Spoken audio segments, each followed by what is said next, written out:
When you land in Hong Kong, the first thing you notice is the energy. It's fast, alive. You'll hear the sounds of people moving, neon signs flickering, the hum of ferries in the harbor, and the occasional shout from a street vendor selling steaming skewers of fish balls. And then there's the skyline. Oh man, the skyline. Glass and steel rise high over Victoria Harbor, especially in Central and Kowloon. But just behind it all, you'll see rolling green hills and islands dotting the sea.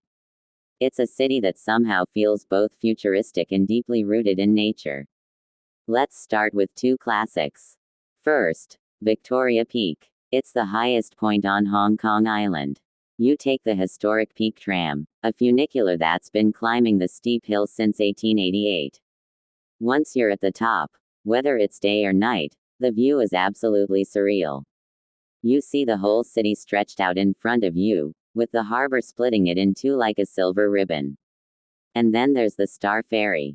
This isn't just public transportation, it's part of the soul of Hong Kong. For just a few dollars, you glide across Victoria Harbor between Hong Kong Island and Kowloon. It's short, sweet, and surprisingly peaceful, especially around sunset when the city lights start to glow.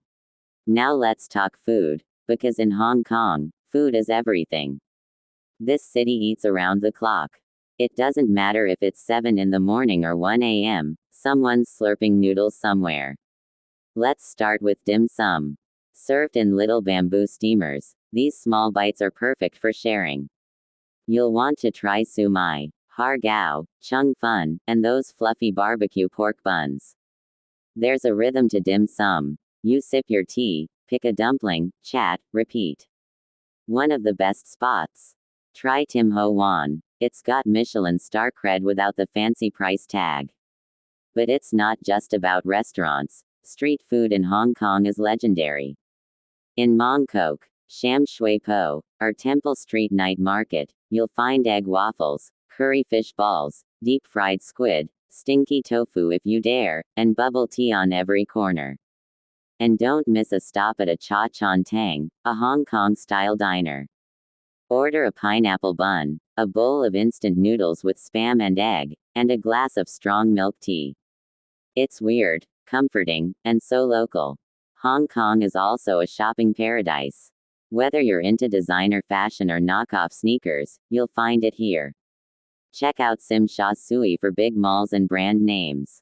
If you're after electronics, Mong Kok's Sai Yung Choi Street is packed with gadgets.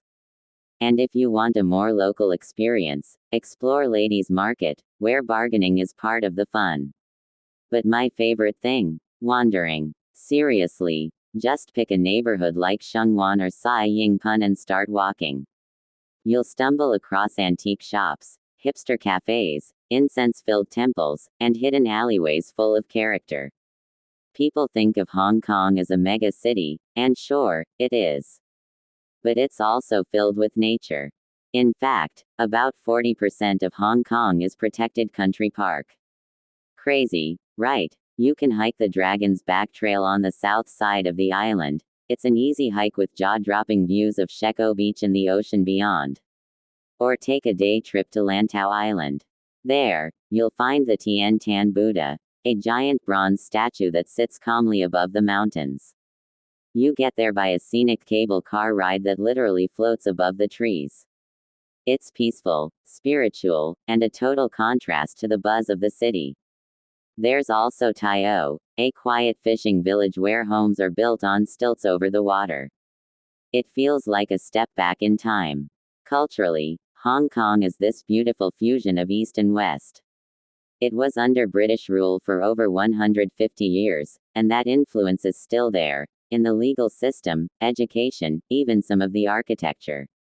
But at its heart, Hong Kong is deeply Chinese, with traditions tied to the lunar calendar, ancestral worship, and Cantonese opera. Most people speak Cantonese, but English is widely spoken too, especially in business and tourist areas. Locals are usually friendly, and while they move fast, they're more than willing to help if you ask politely.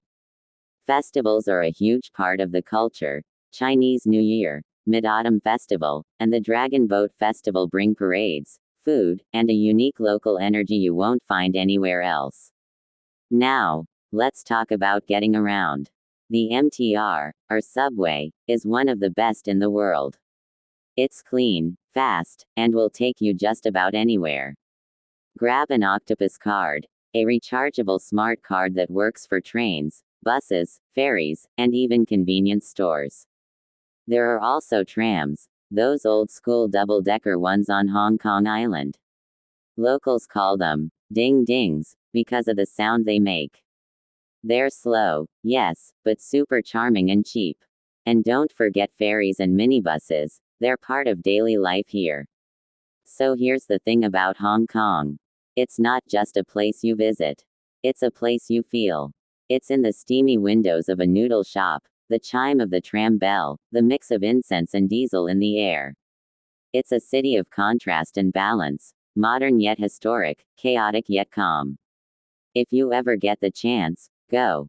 Stay a while, wander, taste everything, and let this wild, wonderful city surprise you.